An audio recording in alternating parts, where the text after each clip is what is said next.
This is it. We have the microphones working, hopefully. This is episode 329 of No Laugh Track Podcast. It is a Thursday.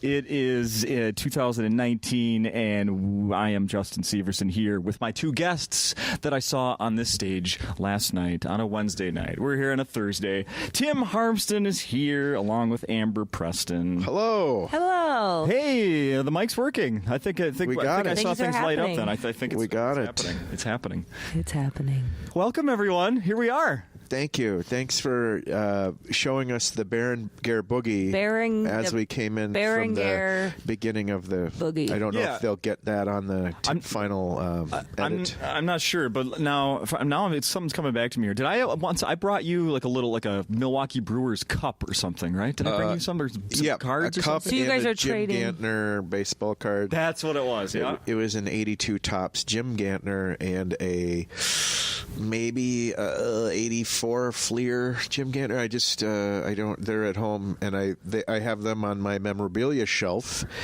and so I thought that I would bring in a couple Twins cards out of my collection for Justin. Yep.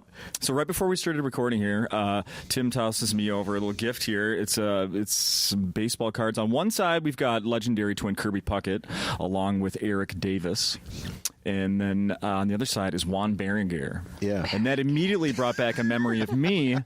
And I asked you two, if I told you the story about me being in the Berenguer Boogie.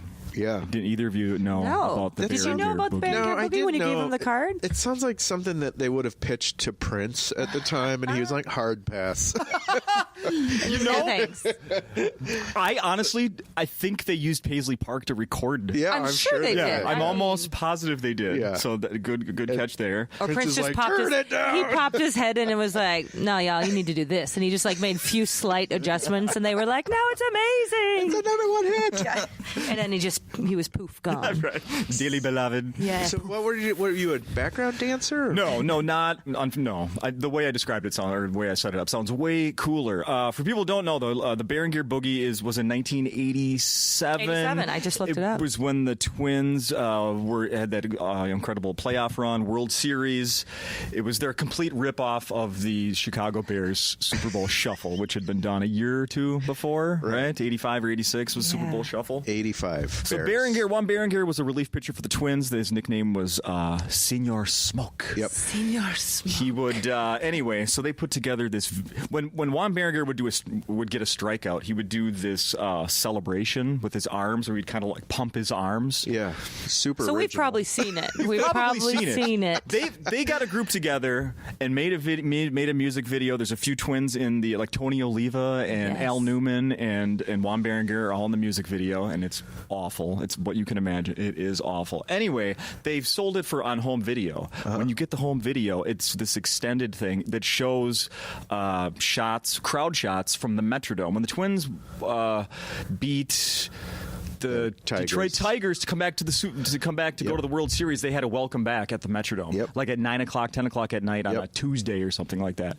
I went with my neighbors. We showed up so early. I'm in the second row of the first level of the Metrodome, and they have a really extended crowd shot in the Berenguer Boogie. And when I bought a copy of it off eBay 10 years ago, I found myself, and clear as day. In more ways than one. Yeah, exactly. I don't know if we were recording when you were like the joy in your voice and in your eyes emanating from this story is what a delight. I can tell you that World Series run in 87 and 91 were some of the best memories. What grade do you remember? How old were you? Do you remember? I was in 7th grade and 10th I think I was grade. In 6th grade when the 91. No, I was at the exact perfect age. Yeah. So when this Berenguer Boogie and I got to go and be in the first row of that welcome back, it was a great. There's Homer nothing Hankies. else that mattered. Nothing else mattered to me at that point. I have to add my my Please. my memories of that.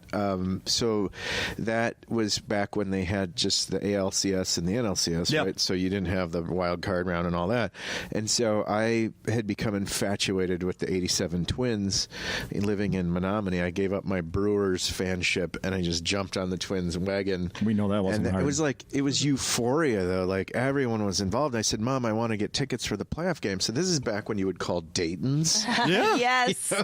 And so I called Dayton's and I waited online for, it felt like 3 hours. The line And you're was like just, attached to the wall. You don't have. It's a attached, yeah. cord that's keeping you. I Yeah. couldn't go anywhere. Yeah. And so it was finally got through and I bought tickets for game, would have been game 6 when if they were to come back to the Metrodome and play in game 6 and so I had tickets for game 6 and they came in the mail and then the Twins closed it out in 4 games, I believe, right? Yeah, and something like that, so 4 or they 5. never did come home. So I didn't get to go to the playoffs that year. But the night you were there for the Berenguer Boogie taping, they had. Did you have your own trailer for that too? Like, did they have a wardrobe? Are you getting royalties? It was a closed set. Yeah. But yeah, that would have been 3 hours in makeup, pre and Yeah. post. Yep. And I think I remember saying, like, "Mom, I want to go to that when they welcome the Twins back when they're having the rally and the speakers and like Harmon Killebrew doing a pep rally." But it was a Tuesday night. It was a school night, and we couldn't drive over from Menominee. But that was cool. I'm glad you have that. Do you still memory. have the tickets that came in the mail? I And was your gonna ask. memorabilia Great shelf? question. Send them back to get your refund. No, Yeah. that is a crock of crap. They don't do that anymore. Now they just send the tickets out, in I mean, who advance. gets a paper ticket for anything? Back then, Anymore. you got a paper. Yeah, you got like a they were paper like, ticket. and- sometimes they were like pieces of art. Like they had Yeah. artwork on them, especially like as you got into the playoffs. Yeah.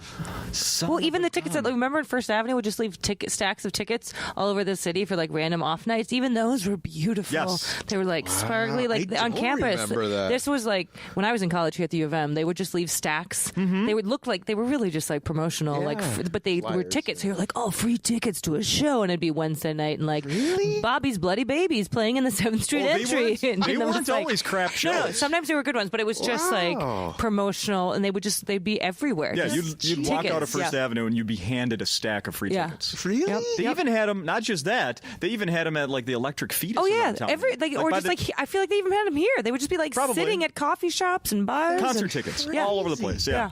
Because it's some college band that may not have a huge draw, but this Or is just get people before in the the door. internet, so it's Yeah. like that might be the only way you knew that band was in town. Or The first, whatever. I think, no, maybe not the first, second concert I ever went to First Avenue here in Minneapolis. Your was- second concert in life ever was No, at First Avenue. I mean, first one was one I paid for, I think, but the second one was a free one. Yeah. It was like just to take advantage of, like, I got free tickets. It was shit rock bands. I'll never forget it though. Clutch and Tad. Oh sure. There's somebody listening to Rock this right and now. roll, It's like, Tad. I fucking love Clutch. Tad fucking rages, man. They Look at are my Tad. I don't know. hardcore. We went just because they were.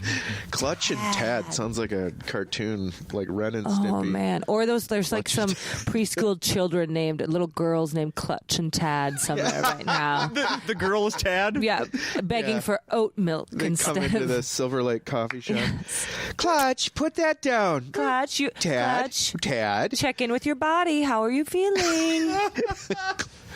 Clutch. Oh my God. Clutch. I was at the Clutch. I love it so much. there's a Starbucks near our house in our apartment. Oh, in- by the Gelsons? yeah, That's all right. Okay. in Los Angeles, and it's a very hip neighborhood, I guess, and there's a high school across the street, and so I went down there to write at 3:00, and I was really dumb because school had just gotten out, and so like literally, I don't know, 50 high school aged kids, they all go to Starbucks and get fancy drinks Yeah. after school. And so and I sat. The only place left to sit was near the barista, where they hand the drinks out.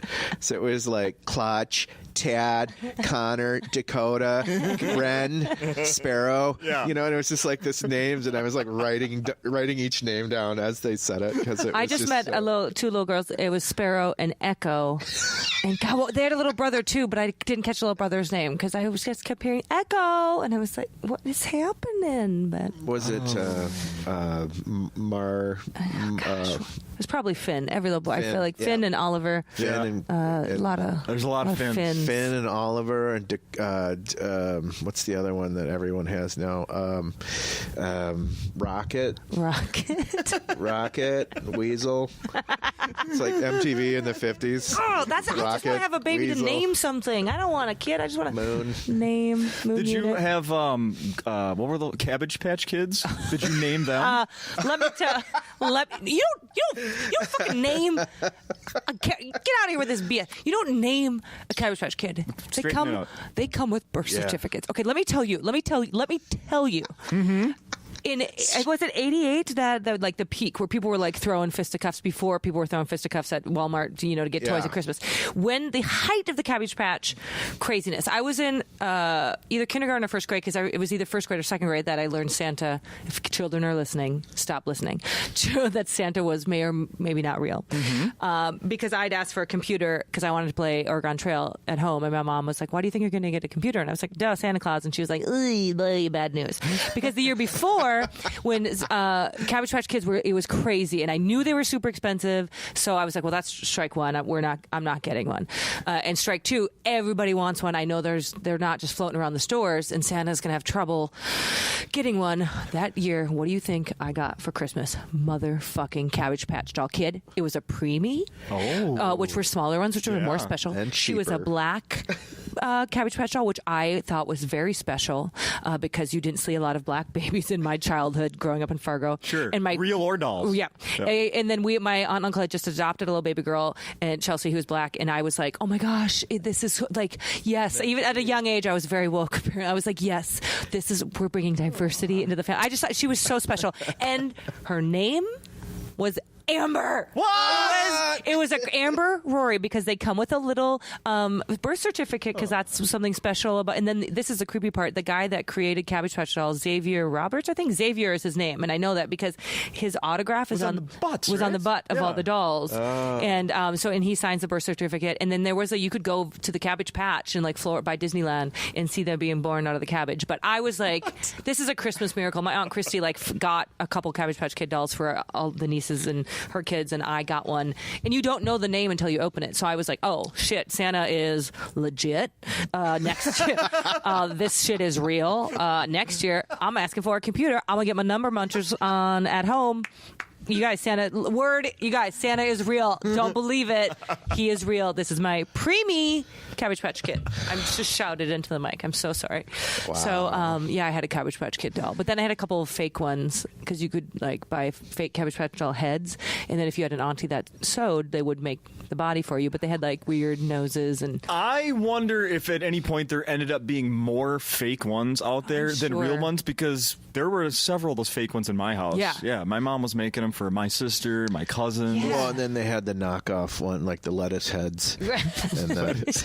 and then the Garbage Patch or the Cabbage Patch Kids. Like a couple years later, those Garbage Pail Kids. That was the funniest thing ever. So funny. Still funny. They still make Garbage Pail Kids. There's a new series of them. They've been redone. Now are they like Me Too, Mary? Are they just gross, disgusting? They're not as they were terrifying, filthy as they used to be, as they were in the early 90s. Yeah. They're not like that anymore. They're a little more tame. Yeah. Yeah, a little more tame, which we probably shouldn't be surprised at, really. Yeah. Because I still have some of my old ones, and my kids, I bought my kids a few packs of the new ones, and then we compared them to the old ones. Yeah, it's night and day. Was there one that was Boyle Bobby, and he was just covered in boils? And do you remember the Amber one? No, what was the Amber? I don't know, but I just remember it was Disgust and Justin. I remember that one. There was probably a Terrible Tim. Or I think there was like a Tumor Tim. I think it was. It probably was. They were so gross. tumor. Tumor Tim. Yeah. Ugh. How did we get on to Cabbage Patch? I think just the 80s. Yeah. How many did you have? Fanatic. You never had any. It was the one, because it was a little bit. I didn't have dolls. I had Atari and BMX bikes, so that was all that I was into. But I was into baseball cards, and you were talking about that. Did you ever go to the Thunderbird Hotel? Yes. I was just telling my husband Peter about the Thunderbird, and how you whenever it comes up, you tell stories about it. Sorry. Yeah, I was it was just like thinking that about baseball card shows. They had the Thunderbird. baseball card shows there, and then for people that don't know, it was there's still a hotel It's a there. Radisson. Is it still a Radisson? Yeah, by the Mall of down. America. I think they tore it down. Yeah. Yeah, I think that was pretty. I wish I could have seen it in its peak, its prime. Yeah, and I don't know. It's like there's so much nostalgia in the Twin Cities that is no longer with us, you know. And I know that's a part of being an adult and seeing things that you liked disappearing. But you know, Amber and I were just talking about how this city, it changes so much. Well, and then for you guys who aren't spending as much time in the city as I do, living here. Yeah. I mean, you must notice it even more when you come back. Just occasionally, Well, I feel like once a I year, just twice was- a year, and Driving down Washington, and I was like, wait. Yeah, I knew they tore Grumpy's down, but like there's already a new, like the condo's up and built, and like there's a Trader Joe's. I was like, wait, what is happening? Grumpy's coming down. That came down really fast. Yeah. Even I'm shocked by like that. What people were just doing the last call stand up there months ago, and now the building's gone. Yeah, that's weird. Yeah, it is. It's kind of unsettling, and I'm always curious about how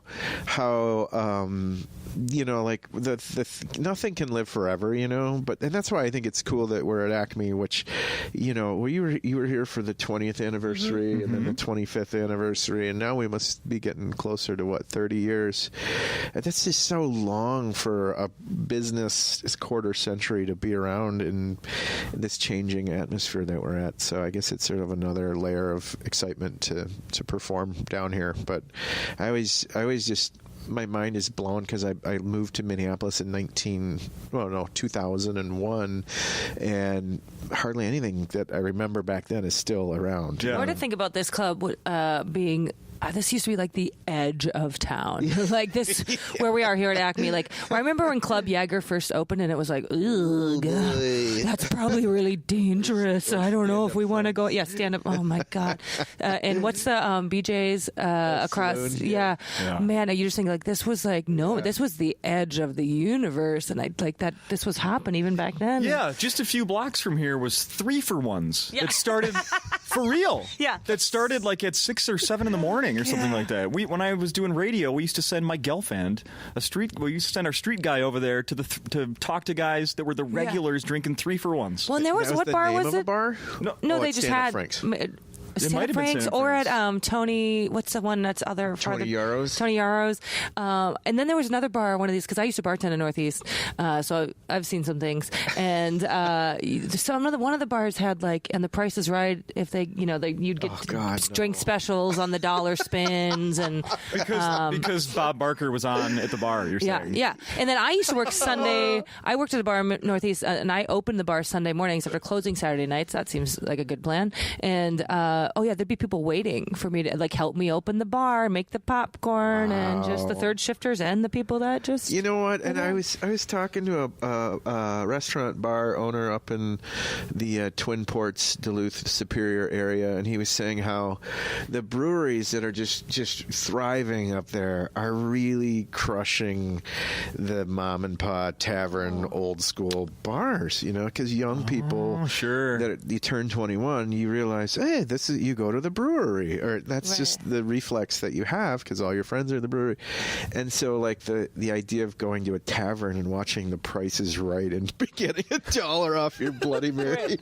That sounds like a dream to me right now. Like go somewhere like there's a chance a soap opera's on and I can have a Bloody Mary and some onion rings. Oh, you know you're in trouble when you have your Bloody Mary with Good Morning America.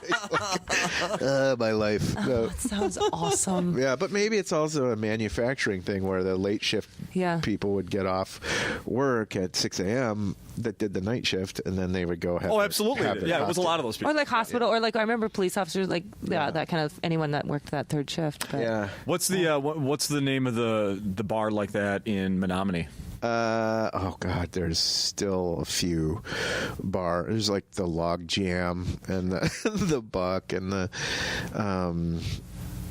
Yeah, but I don't know if there is a bar in Menominee that is like one of those old-fashioned corner tap. Like they've all been like modernized to accommodate college people that want, like the college crowd is what people cater to in college towns. Whatever they want, that's where the money is or whatever. But I don't know if there's a blue-collar lunch pail type of bar left. You just don't see them that much. I should say that I don't know if I said this already, but I was at the show last night, and I want to point out, had some very funny jokes about all of the neighborhood or all of the bars popping up, the breweries. Yeah. Better. Very funny. Thank you. Yeah, I've been and I don't mean to make fun of the brewers because let's be honest, the beer is freaking amazing. Remember when you would go to let's not discourage. Yeah, and they're gorgeous. I mean, you go to these places sometimes, and there's like there's outdoor games indoors, and it's right. It's fun. Cornhole inside. What? Yeah, indoor cornhole. Yeah. Oh, gal. Yeah, but there are, and then there's to be honest, for comedians, it's like like some of these wineries that are popping up out in the middle of rural Minnesota. It's like they need shit to do in the winter, so they have comedy shows. Or some brewery out in the middle of nowhere, they want to get people in on a Saturday. Let's hire a comedian, And so it's really the comedy boom and the beer/wine boom has grown at the same time, and it's been a real a good sort of godsend for comics that want to make a few extra bucks on the weekends. But I don't know. I guess I'm just super old school in so many ways now. This is tying into something I've been thinking about. I'm going to switch up here just a little bit. Something my wife and I are on a stretch where we're watching the news every night, and if we're not watching it, I'm watching it like on DVR. Yeah. And do you hate yourself? Well, that's the thing. Okay, this is what I'm getting to. It makes me feel like when they're in the 6th minute of the weather, and I'm so like my eyes are just glazing over, but I'm waiting for the sports. I'm like, how fucking old am I? And I'm sitting here. What am I? My dad or my grandfather sitting here like I gotta watch the nightly. You're news. not reading tweets. You're like watching the 6 p.m. Like exactly the news that I saw on Twitter 10 hours ago. Yeah. Like now I'm getting the milk toast version of it later. But anyway, is there something you guys do that is that old fashioned that you just stick with? Yeah, we were reading the Sunday paper on Sunday. Yeah. Yeah. we get the paper every day, the LA Times. Really? I don't know that I read it every day. I'll bring it or I'll kind of glance through it. I just feel like I want to be like supporting something that like I'm like if I'm going to spend $15 a month on something, I'm like this seems like an okay. I don't know. And then it's like you get some local regional tidbits here and there, and I try to like actually read the physical paper because if I'm looking at it on my phone, I'm looking at something else. Then I'll start with reading an article and then I don't finish it because there's another headline I can click on. Sure. I used to argue this is not too recent, but I remember, I would defend getting a newspaper in my house. Like, I still get the newspaper. Like, first of all, I like holding it. Like, I can hold it when I'm on the toilet. I'm not going to bring my laptop in there. Well, are you? Well, now it's like, well, now my phone has the internet, so now I don't need the newspaper anymore. Yeah. I used to bring my desktop computer into the bathroom. Set it up. Well, those maps, that nice handle, you could carry them right into the toilet. That's what it was made for. The Crapintosh. Yeah. No, I definitely used to say that a lot. Like, it would come up when I had I worked on the radio show, and it would come up, and I'd be like, well, I still get the newspaper. I like it. Yeah. I like it. I'd say one thing that I do, and that my wife and I did a couple days ago, is I don't want to see mom and pop shoe stores ever go out of business. Like if we and I've gotten my wife into it, and I'm into it, but there's a few left. Friedman's on Broadway by the highway. Oh, and you go in there and it's like a wonderland. It's like when you were a kid. Remember when you were at that age where like Air Jordans started to come out and shoes were super important for you?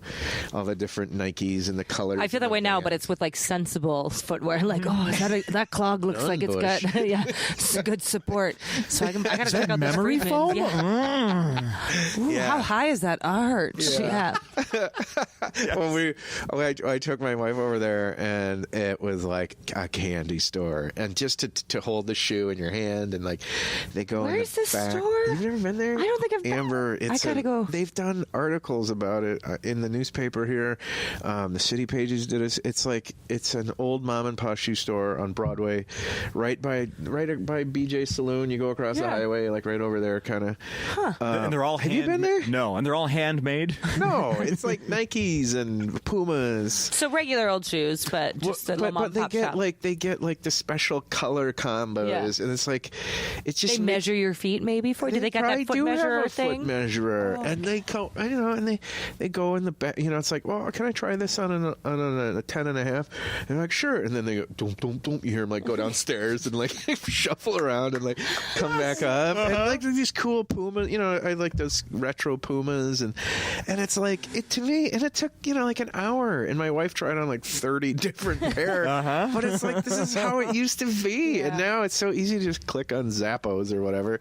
And that's just like that's the one kind of business I hate, like the mom and pop hardware store and the mom and pop shoe store. I never want to say goodbye. Well, the shoe store too. Because you had to have somebody help you. It wasn't you couldn't. A hardware store, maybe you could find like, oh, there's the wrench I need, or there's some, maybe ask a question. But at a shoe store, the sizes were not like, you had to engage with another human being. There was no getting around it. Yeah. You had to ask someone for your shoe size. That was a good point. And and the I don't know why. Now I'm I want to carried go away by to this. Friedman's. Yeah, let's go. I'll take you tomorrow if you want to go. Okay, great. I need a new. I always need a new sensible. Did you leave room in your suitcase for an extra pair? You know what I did? I left room for my Letterman's jacket, so I don't know because I have to bring back because my husband. No, you're wearing that home. Yeah, I might. Well, I have my new winter jacket. My husband is so excited for me to bring back my Letterman's jacket, so I don't have a ton of. I might leave my winter boots here because fuck that. I'm not. I wore them here, and maybe they'll just live here now. Do you I don't know. remember the Future Farmers of America? You must have had that. Yeah, they still have. I mean, they have their whole. They like live on the state fairgrounds during the state fair. Yeah. Yeah. Did you have them at your high school? Yeah, but I didn't participate. But it was pretty small. Yeah. Even though in Fargo there was More in a probably rural or urban area. Yeah, But I mean, you didn't have FFA. It's like Not in St. Paul, I don't think. I mean, No. it is really. It's like a young farmers club in high school, and they have, but they had the coolest jackets, like red, blue. Oh yeah, blue, they were like the shiny. Corduroy. Yeah. That's right. These like big gold. I mean, it was a spicy hot jacket. So somebody found one.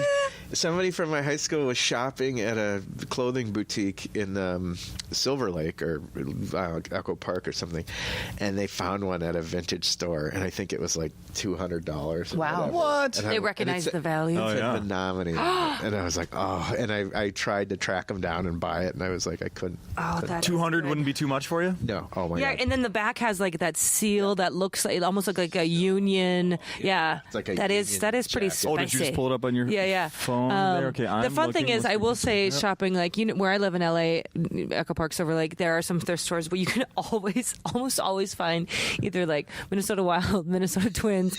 I always find NDSU gear as well, just a random NDSU T-shirt for like $1. Yeah. And I giggle because Fargo loses their fucking mind over anything bison related. Right. It's like Vintage, especially. vintage, or just like you just find like I bought Peter a pair of Minnesota Wild sweatpants for like $2. Like I have a vintage twin sweatshirt, 87 World Series Champs sweatshirt, that pristine condition that was like $10 at a thrift store. So yeah, That's my other job. When I get done with comedy, I'm making my own Etsy vintage clothing store starting with my Detroit Lions Letterman's jacket. What do you mean? Selling your stuff? Yeah, that you already starter have? jackets and all that stuff. I think, and then you could just take your wife's, like slowly take your wife's stuff, and she wouldn't know. Yeah, I start once a selling it. year take 10 items from my wife. There's no money in that stuff, though. Yeah. It's just a hobby. No. That's fun. No, no, we're living in the, what is it, Marie Kondo age. So it is the golden age of thrift stores. You guys, Yes. People are giving away good stuff. Yeah. Yeah. People's joy has not been spiked. Okay, just a quick update. eBay, we've got some FFA jackets in the $40 price range. Wow. Oh, we got some $80 ones. Sizes? The $30, size 34. I don't know what that means. That's a small person. That's a tiny person, maybe. Men's small, It's a high school medium. person size. And then like this one's Arizona. You don't want that one. So I'm on the case. I'm on the case, Tim. Connecticut. Cool. You see something. Okay, I'm gonna. Tim, you just reminded me of something I wanted to bring up this week because you brought up eBay. You're familiar with the not so secret stadium sauce, the famous stadium sauce from formerly County Stadium, now Miller Park no. Brewers? No, you're not? No. Okay. Interesting. Okay, tell us more. Well, then I Don't don't know. tease I'm me not like sure I that. can go on. No, they have this. I used to go on these trips, these ballpark tourist trips, Sure. where we'd go to like Chicago and Yeah. Detroit. How I went to Tiger Stadium Yep. without a cool jacket like yours. But the first time I went to County Stadium in Milwaukee, years ago when it was still open, everyone that was on this trip that had been there previously talked about how great this stadium sauce is that you get on like an Italian sausage or a bratwurst, Yeah. or such. It's probably a things. brown mustard mix of something. Okay, so it's really good. And people that went on this trip would try to sweet talk employees at the stadium to like sell them a container of it to bring it home. Because back then you couldn't. So it was just like the bulk that was in like the stand. Completely. Exactly. okay. Yeah. People would be like, hey, I'll give you $20. You walk one of those out the side here. And they'd leave with it. Like it would work. Now they sell it in stores, not in Minnesota, but like throughout Wisconsin. I've read online they have it in stores. But they also sell like on Amazon and on eBay. Yeah. Wow. So the other night, I don't even know why this came to my attention just recently.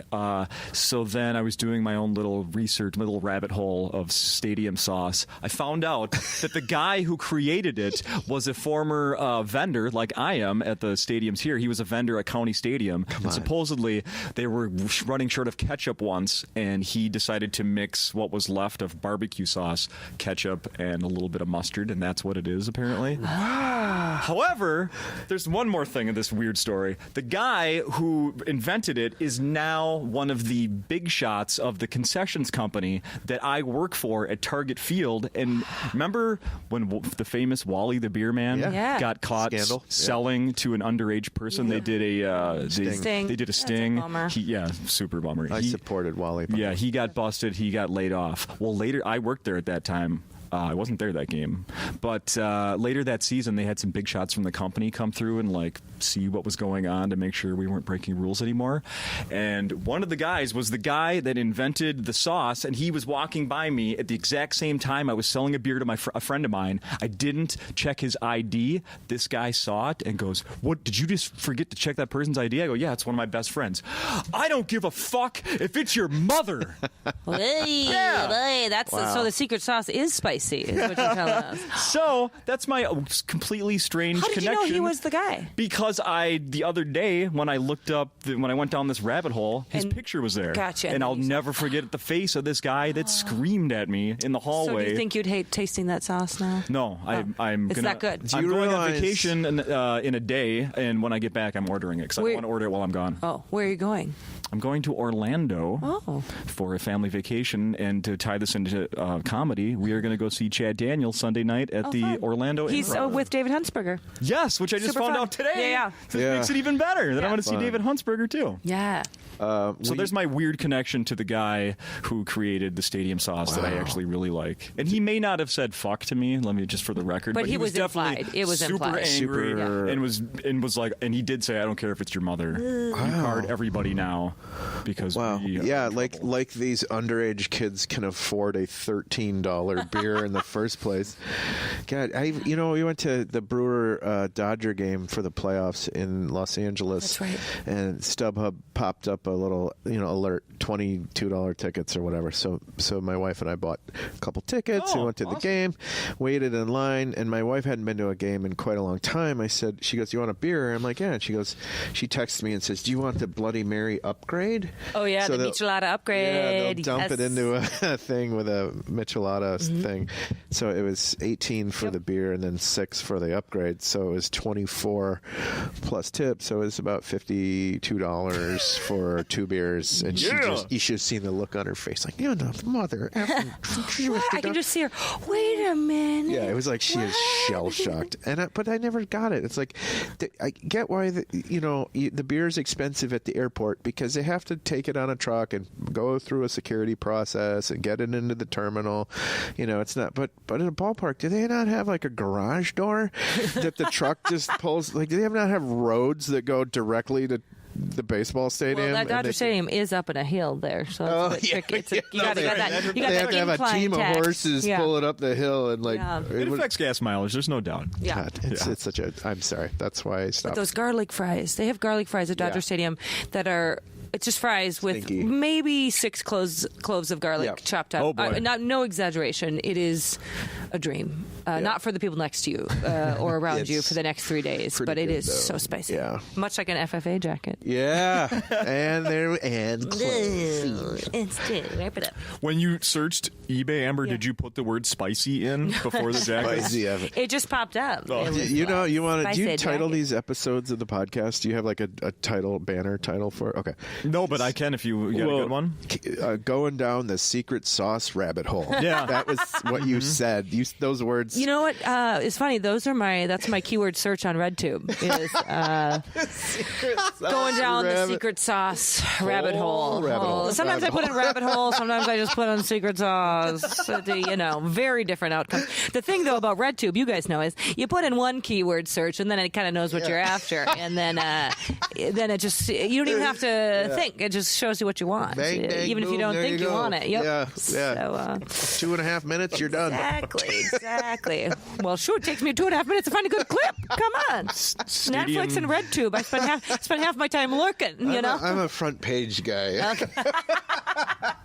Just kidding. See, I'm like, I don't like the front page, because I know at any given moment how many other people are watching those front page videos. I dig deep for some classics. I want to know that nobody else is enjoying my art while I'm enjoying it. Do you trust other people's ratings? No, I don't go by those ratings, because it's always if somebody's taking that much time to do some rating. No, thank you, please. Views. I might trust some view counts. I might. You know what they really need is not the view count, not the ratings, but like how long somebody watched it. There's a 10-minute video, average length 1.5. Right. Like, okay, or like, how much am I going to have to scroll through to get to the good stuff? Like, because they all start the same. You're like, nobody's having fun. We're supposed to think they're having fun. They're not. And then maybe fun happens. Right. But I've said too much.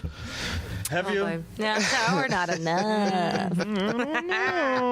It's just you gotta be careful. There's abbreviations, like, do you put ride in or riding? You know what I mean? Like, you gotta really know what you're after. Yeah.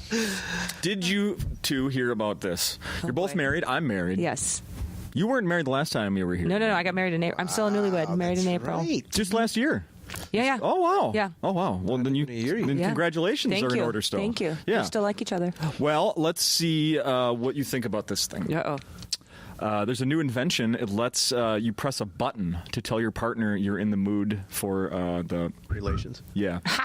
So if you don't want to have, if you ask your partner to have sex as often as you want, but you hate getting rejected, there's a Kickstarter now for a thing called Love Sync. You each have a button, basically. Yeah, I have a button. Not that button. Yeah. Push it, babe. Rabbit hole. What? Like, but it's like on your. No, it's okay to push it. That you're ready for him to push the button. It's an app like on your phone, or it's an actual outside physical device? I'm curious about let me keep reading. There's a Kickstarter going on right now for the Love Sync, which is a pair of buttons. Okay. One for you, one for your partner, your husband. One for you, one for your husband, Amber. Okay. If you're supposed to press your button whenever you're in the mood to get it on, if your partner has also pushed their button, then your button starts glowing green. Oh. And you know you're both in the mood. But if they haven't pushed theirs, then you know they're not. And since they won't know you pressed your button, it's not like they're rejecting you. Oh. They just happen to be not in the mood at that moment. So this is for couples that have really bad communication and get you their do feelings it from hurt. separate rooms. Yeah. Right? You just text it. Like, or if you're on your way home from work and you're like, "Hey, babe, we want to get those engines revved up now. Start the oven. Yeah. Papa's coming home." Preheat that oven to Is that your code?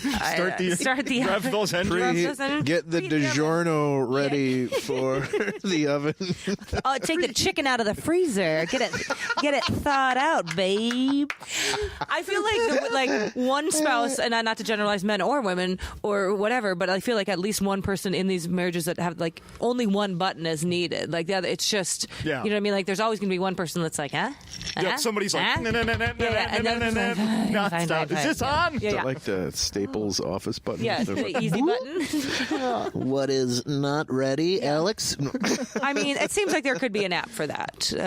I don't know that I would donate to that Kickstarter. This goes straight to my theory that everything is just revolving to your phone, like the shoe store and the booking your plane tickets and the what were we talking about out there? The something we were talking with Lewis about something old school. I forget what it was. Newspapers or something. I don't know. Oh, even like the ticket stubs. Did you say that? Yeah, ticket stuff. Yeah, it's like, and I get why. I mean, it's obviously it's the easiest, most convenient way to do it, but I just am not adjusting at that pace. So any app. Oh, Bite Squad. We were talking about getting food delivery, and you don't like it. You like to actually call the restaurant. Call the restaurant and order. There's the old thing you do. Because I can just say, "Are you sure you're going to put wasabi in there? Are you sure you're going to put enough wasabi?" Do you like talking on the phone outside of business transactions? Like, do you like calling up a buddy? Question. Do you like call up Wilson or you chat, whatever, and you talk? Yep. I text a lot, but I still love. Did you like it in high school? Talking? Yeah, on the phone. Yeah. I mean, like, I even at a young age, when I was like the teenage girl was supposed to be gabbing on the phone, like, oh my God, all the time. Hated it. Really? So I don't feel so bad that I hate it now because I never liked it. So this whole texting culture is sort of a right in my refreshing. wheelhouse. Thank God. Yeah. Yes. Yeah. Are you same? Yeah. It sucks because I'll even if any of people will know who they are, the ones that I should be calling and talking to, it's not fair to them. I know it's not fair to them. But the thing that goes through my head is, how am I going to end this when I'm ready? How am I going to end this? I don't want to be a jerk. How am I going to end this? I don't want to be on the phone for 2 hours. I do want to communicate with this person. How am I going to end Right. this? How am I going to end this? Or maybe then you and I, Justin, who like to text and use our electronic devices, I guess we need to make an effort to reach. We need a button for those friends. Yeah. Do you want to have lunch? Yeah. Do you want to connect on a human level? Yeah, I do. That would come in handy. Yeah. Absolutely. Because I do. It's one of my faults. I wish I was better at that. But I just like, how am I gonna? I want this to be 2 minutes, and I fear it's gonna go 20. Yeah. I just don't want to. Yeah. Well, there is a thing in Minnesota where you can't say goodbye. Oh, the Minnesota goodbye. To me, it's really one of the most aggravating things. And and when you're in comedy and you want to talk to people after your show, you're grateful they came out, but sometimes you just get kind of trapped, and you have to just know how to pull yourself away. And my wife and I have a code word. It's called pizza. I shouldn't give out the code word. So you gotta get a new code word. We gotta get a new code word now. It'll change, but it was pizza. So if I came up to if I knew my wife was trapped in a conversation she couldn't get out of, or was having a hard time saying goodbye, I'd say, "Honey, the pizza's ready," or "They delivered the pizza. I just ordered the pizza." Anything pizza. The chicken's thawing. No.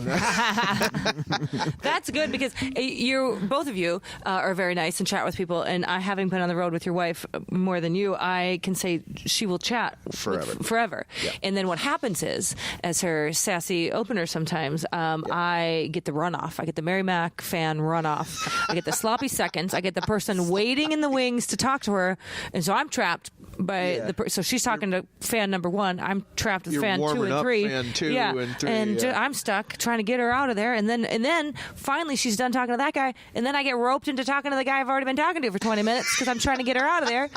I got Do you save special material just for that? maybe just start you guys should have your own code word. I'm telling you. I just start leaving shows and events and stuff because it is. It's hard. Yeah, you're just chatting and then we got to make plans and that and nope. Yeah. Good to see you. Bye. Yeah, I do. You just, where that's in Minnesota or what Midwestern thing where you're just you just don't know how to say goodbye. Well, we think we perceive everything as being so rude. Exactly. Like even like asking somebody, a new friend, like over for dinner, or like like this closed off Midwestern Scandinavian passive aggressive. Like there's something that I used to do. I feel like I've gotten better at that. I'm like, well, that's just so rude, and they're like, no, actually, it's the opposite. Yeah. Being more direct turns out a pretty good thing. What do you guys do in this situation? Or maybe you've had to have been in this situation. You have some sort of relationship with someone over like a year, maybe even 2 years. You don't know their name. Oh, you yeah. knew it the first day. I have you several haven't of known those it right since. Yeah. Yeah. What they made Facebook for? Yeah. Just track Yeah, but them then down. now I just had this case. I just met this couple, and we've become kind of buddies. We haven't hung out yet, but it's always like, oh, we should get together sometime. And the husband found me on Facebook because it turns out they know comedy people, or on Instagram. And then I found his wife, but her Instagram name is like a funny kind of a play on words, and I'm like, motherfucker, like his name is in his name, but her name is like a And you funny gotta thing. scroll through the comments So I'm trying to to find what her name is, because now it's way too like in my phone she's like Coco's mom or something like. And I'm like, God dang it, and I can't. So I'm saying we got to go on a double date so that my husband can just like this right out of the gate. Hi, I'm Peter. Yeah. What's your name again? Right. Or he's always, we'll go somewhere and I'm like, babe, I know for sure I'm second guessing myself. I don't know their names. He's like, okay, well, we'll do the thing. You got to just like, and I was like, no, I'm telling you now, we have failed at this. And I get so mad. This is where we need the button for the chicken thawing. I'll get so mad because he's like, well, you didn't do the thing where you go, this is my husband, Peter. And I'm like, I can't start to introduce you if I don't have an answer for the name. Yeah. So I'm telling you now, before we get out of the car, the second we step foot in there, you introduce yourself yes. and get the name, because I'm not going to do it. He's like, no, but I won't know that you don't know the name if you don't do it. I'm like, I'm telling you right now. Oh my gosh. You know what I've done recently, and like especially in comedy, when you go away for a year and you come back to a club, or and you just can't remember everyone's name, even people that I know who I am, or whatever. I just say I'm Tim Hey, it's Tim Harmston. Because it happens to me so much where people come up to me and be like, "You remember me?" And I'm like, "I don't. Sorry." That is probably the best policy. As I was just saying, like, you know what? I am so sorry. I can't remember. Even someone as familiar as Justin, or even at KQ, they all know who I am. I just go, "Hi, I'm Tim Harmston," and just to get that out of the way. And if they say, "Of course we know who you are," then what's the big risk, But yeah, there is that. I'm so conscious of names. I feel like that too, because I'll get like sassy new glasses or bangs, and I'm like, oh, no one recognizes me. And like, well, I'll gain 28 pounds from one year to the next. Will we recognize Tim when he starts wearing his leather jacket? Oh, I can't fit into it. Oh boy, that's the question. It's so sharp and spicy. I'm gonna find you an FFA jacket. Spicy. Yeah, it's gonna be good. Let's see. Did you guys see that Peter Tork died, by the way? Yeah. Yeah. The monkey. Yeah. Hey, I feel like the somebody monkeys. else died recently, or like yesterday. And Carl Lagerfeld. Carl Lagerfeld. Meh. So I texted Tim about this yesterday, and we don't have a ton of time but I want to. Gary Gallman's been doing those writing tips on Twitter. Can we go over just a couple of those? Yeah. I want to get your opinion on some of these. Yeah. I've been considering bringing this stuff up for weeks now on the podcast, and I haven't. I really want to before he's done doing these, which could come any day now. Yeah. I'm going to start off with this most basic one and get record every set. He says to record every set. Do you record every set, both of you? Yes. But the real trick is listening to them. I never listened to I've gotten better about listening to them. But I think that's another tip, is to record it and then write it down and listen, just listen, and you might find things you didn't hear, whatever. But I've been getting better about it. Did you figure out doing that on your own? Did someone else tell you to do that? I think that's advice. I've heard that before, and people it's one of those things where so especially easy in to today's technology, Yeah. there's no excuse not to. Yeah, and I'm in fact, when I see a comic that doesn't at least have their phone recording, I'm always surprised, because I was like, well, what if you say something amazing, or the order of one of your new jokes is perfect? How are you going to recall that or remember that? And so I record. I used to videotape when I was more sure of my looks and youth and vitality. I used to record myself physically with a video camera. You were always really. I do remember. I stopped that when I hit a certain age. I stopped, or I couldn't watch myself. I get like that, the opposite, like not like that I'm younger or feeling sassier, but vanity reasons. I'll tape to see how that outfit looks, and I'm like, well, I can't have that floating around, because especially in LA, they take pictures at every single show. Which is true. maybe good. Like then it looks like you're busy and you're doing things, but I'm like, that was, what am I wearing? What's happening there? But Prince used to say when he would go out and he'd do some bar shows or go down to bunkers or whatever, and he used to have his band in tip-top shape every single show, no matter if it was a tiny venue or a stadium or whatever, and he would dress to the way he wanted. He never showed up in sweatpants ever, because he knew that he's Prince. Wherever he goes, people will be filming him, and there will always be photos, so he was always tip-top. And comedians are like, I'm like, there's something to be said. I mean, you think of like the Ryan Stouts and the Paul F. Tompkins, and it's not that like, true. I don't think they're funny because they're wearing a suit, but I'm always like, I would be so alarmed and shocked if I feel like I saw Ryan did a show of like Punch Out or something, and not, but it was like a suit, and he looked nice, but it was like there was not a tie, and I was like, is everything okay? That is great. Yeah, so I think recorded. I'm trying to find. If I may, along these lines of like giving your best at a show. Did you see this Augie Smith tweet? Yeah. Do you know Augie Smith? Yeah. Great comic. A joy to see live. It is unlike. It is, the energy is so insanely, intensely. Intense, but positive. He's great. So this was a tweet the other day. 5 paying customers at the Late Show. During my set, the waitress quit, and then her husband came in and had a loud confrontation with the owner about 20 feet from the stage. I did an hour like it was a full house. One of the 5 gave me $100 tip. Fuck you, I am comedy. I'm like, wow, that's a pro when you can really give it to the people. So record your sets, give it your all. Is the lesson of this tip? Absolutely. Yeah. How about this one? You can learn by watching other comics on your show. How often are you watching the other comics on your show? I like to watch, and that drives me nuts about open mics. I try to stay for at least a couple comics, especially in LA, and here too, wherever. Like, a lot of open mics are only comics. So it's the only audience, or it's just a handful of real people. But I feel like my brain's working. Even if I think of a tag for someone else, my creative juices are flowing, or that makes me think of something else that I might have an idea of. So I try to just, if nothing else, be a little supportive. And I like, especially at Acme, chances are I'm working with somebody I really enjoy as a person and a comic. So of course, I'm going to watch. In LA, I watch other comics to either feel good or bad about myself.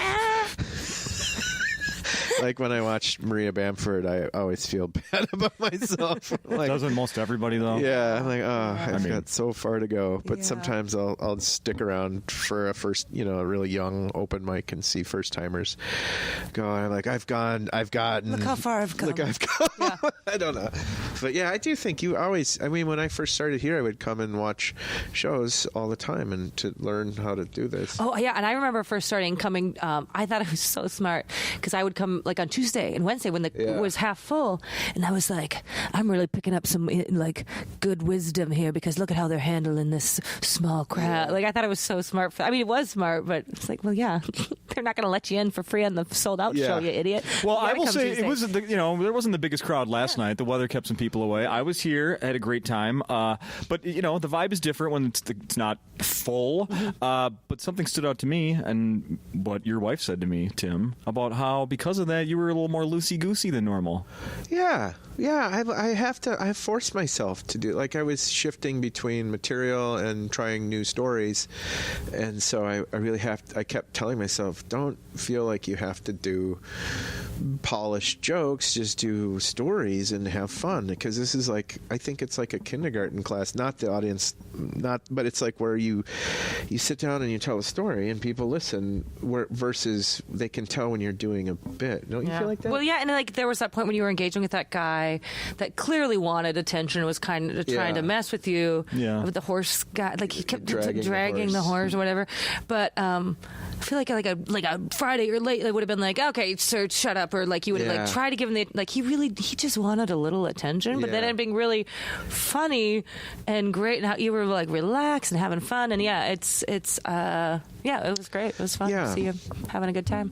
Mm-hmm. Yeah, I love it. That's why, I mean, I honestly love the week at Acme because you'll get everything in between. You may not get all sold out shows, but you'll get a 40-person crowd, a 90-person crowd, a 300-person crowd, and it sort of gives you a couple of different layers of, experience.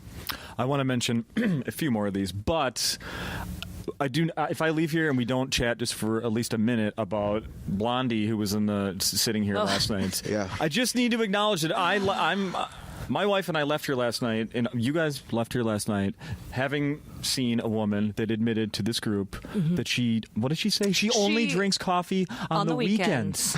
Because for fear of having to poop in public. Fucking A! That is a psychotic.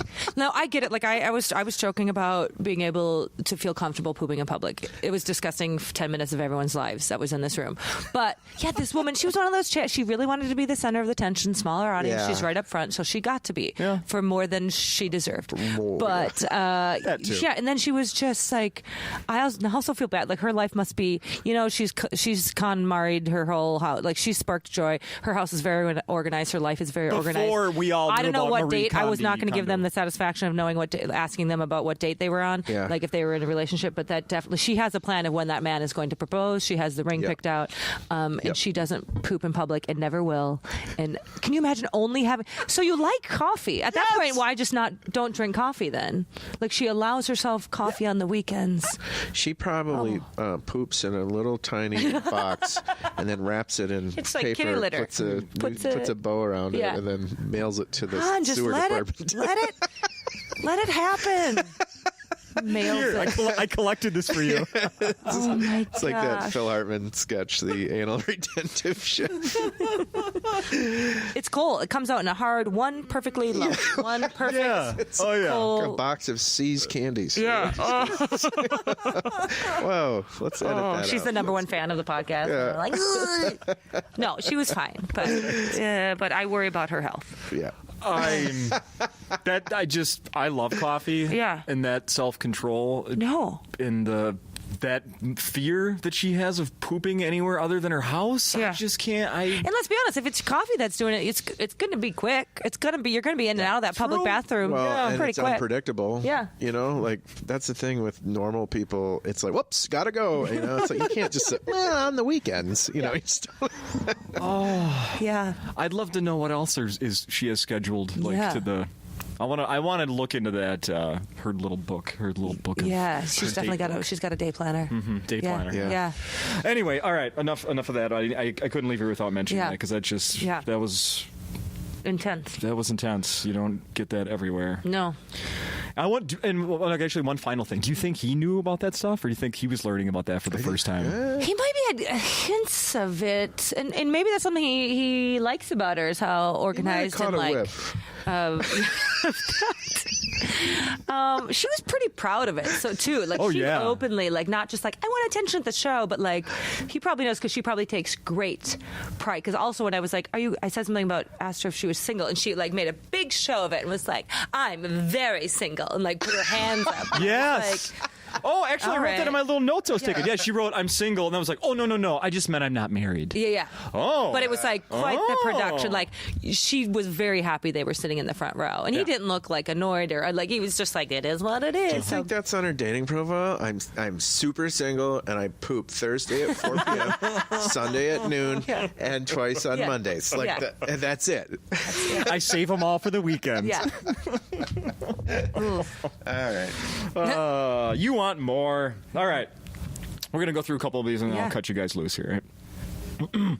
This one really stood out for me, especially as someone who's not a comedian, doesn't perform like that or anything. But this one makes so much sense to me. And Gary Gulman said, I write for 21-year-old me. Think about your ideal audience member and write to them. Wow. I guess you'd have to know what your idea. I don't think 21-year-olds are my idea. I don't know. I think that's an interesting. I feel like I don't know if it was Gary or I saw somebody else giving the advice that I like a similar vibe, but a little better. That was more about speaking to your truth and what would you want to hear someone talking about, and if that's pooping in public or I don't know, whatever it is. Maybe writing more. What do you wish you were hearing? Okay. The look on Tim's face, you look like you've never really thought about that much. Well, I feel like you grow. I mean, you start comedy when you're 30, like I did, and then now I'm a lot older.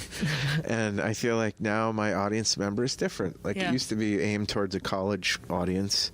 You know, I would do a couple colleges, but then I outgrew that. And now, honestly, like, my ideal audience sometimes is like a grandpa or a grandma, or, you know, I don't know if you ever feel that way, but like some of the biggest crushing shows that I do are for elderly people. Yeah. And I drive home from those shows and I think, how did I do that? Like, am I closer to them now than I am the 30-year-old date night Tinder audience? Yeah, or I think when you first get your good feature set together and you think you're ready to headline, you see the dollar signs of colleges. You hear this mythical world of, you're like, what is that Pete Lee doing? I'm going to do that. I want to do colleges. Oh, that sounds amazing. $1,000 and I just have to perform at lunchtime next to a microwave? Like, so I feel like there's this like 20 minutes of a couple years into stand-up where you're like, I should write college material. Yeah. But I also started later in life, just like, I guess if I knew exactly maybe it's the 21-year-old that's like brushing me up like, what? I'm not going to write for 21-year-olds, but they also, I don't know, they come to shows too. But you could also argue that the gap between generations is like, you know, it used to be the generation was 20 to 30, 30 to 50, or now I feel like the difference between a 21-year-old and a 24-year-old is pretty it's wide. Don't you feel it? Like the difference between a 21-year-old and a 40-year-old is like 4 lifetimes, basically. Yeah. That's how I feel about our culture in general. But I like that tip, back to the original point of, it could be if nothing else, a good writing exercise of like, okay. Yeah. Right. Because if I know, like, it's a corporate or, oh, shoot, tonight's half the crowd is a high school fundraiser or whatever. Or like I volunteer in LA with this stand-up with comedy. We teach stand-up to 6th and 7th graders and we do a big fundraising show every year. So it's a regular audience at the Improv in Hollywood, but then there's a handful of teachers and principals and the parents of the 7th graders. So it's real people, and then those 8 people that I'm like, oh, okay, well, I want everybody to laugh. I don't want to compromise my set in any way, but I do want to lean a little bit towards cleaner, or like I have to go to the school on Tuesday and present as a teacher, so I don't need to look the principal in the eye after. I'm like, do you poop in public? Like, you know, that kind of.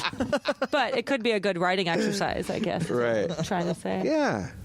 I think so. Anyway. Yeah. I don't know. All right, one more here. That'll be it for this. This is, you know, along the writing, and I am curious for both of you. And he suggests change the way you write from like if you just do it on your laptop, start writing it out. If you're using a small notepad, go to a big notepad. Like just switch things up to get your juices flowing. Yeah. What is your normal writing? I write pen and paper. I'm very particular about, which I think is more of a resistance procrastination technique. Actually, of like, I got to find the perfect pen, and I really like this one juicy pen, and I really like this notebook. If I'm writing it down for real, it's got to be this notebook because it doesn't have the lines, and if it's just you know what I mean, like But he even makes a point about using paper that doesn't have lines. By the way, I don't like lines. I can't stand them. I feel too trapped. But then I feel like sometimes actually sitting down and typing out is a very different feel. So that could be. I should do that more often. Are you the one that writes it all out and then crosses out words? I used to do that on my computer where when I was writing more setup punchline, I would write a setup punchline and then just see how many words you could edit out on the laptop, you know. And that's, you know, but the more, I mean, to be honest, the more I do in my notebook now, I just write large, broad statements. And then I go on stage and try to make them into reality. And then I listen to it on my phone, and then I can find the best parts of it, and then kind of cram. So you think you write on stage more than you do when you first started? I think it's only because the older I've gotten. I don't know if I'd be curious to see if you feel like this. You're more confident. You're not nervous when you go on, and so you have this because when you start, you're nervous. And so you want to have a prepared thing to have a foundation for the thing, but then when you're like get older, you're like, I know this idea is funny. I'm just going to go out and talk about it and see if it's funny. And you don't worry about if it's not funny, I won't be able to recover. My set is over if I tank a joke or whatever. Oh, they'll be on to me. Yeah. You're nervous. You haven't found any sort of voice. Or you think you have. Yeah. But it's really like this false character. I don't know. Whereas, I'm like, oh, this doesn't have an ending. Yeah. But that's all right because I know they'll trust me. Last night, I think I had 2 or 3 stories that just sort of, there was some funny parts in the middle, but I just couldn't figure out an ending. And so on the drive home, my wife was like, yeah, that story about being on the train and stuff, she's like, we just got to find a better ending for it. And I was like, you're right. Today I'll sit down at the coffee shop and squeeze my head like a lemon and see if I can get an ending to it. I can remember the ones you were talking about. Yeah. But I like that advice of just it's just a good mixing up what you're doing. So I like that.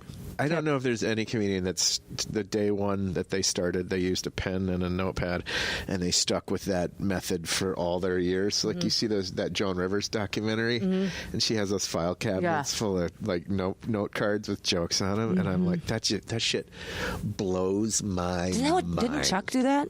He had his jokes like meticulously written on note cards. Library of Congress, like file things. Dewey Decimal System? Yeah, could pull out a drawer and pull up a little recipe card with a joke on it. Wild. That blew my mind. Wow. Anyway. Well, I'm going to cut you guys loose. I've taken up enough of your time. Thank you. Go outside and play in the snow. Until you have to be here tonight. I don't know about that, but thanks for having me. Sorry, thanks for letting me be the third wheel. For sure. So, just one final thing, you guys. If people listen to this today, it pops, it drops, whatever we call it. Thursday, that's today. They got a show tonight. Friday, 2 shows. Saturday, 2 shows. Early shows sold out, so you can't get those tickets. Sweet. Yeah. Go down the secret sauce rabbit hole at timharmston.com. Perfect. That's good. Amber, are you how active are you on social media these days? Oh yeah, no, I do more the Instagram than anything. Preston Party, because AmberPreston.com was a webcam girl for the longest time. So everything when I signed up was Preston Party because Amber Preston was a webcam girl. She's given it up now. She's retired. Long ago, she retired. I didn't mean anything by that, other than she's not holding on to that. No. I finally acquired a lot of it, but all my social media handles are Preston Party. Preston Party. Yeah. Perfect. Thanks, guys. Thank you.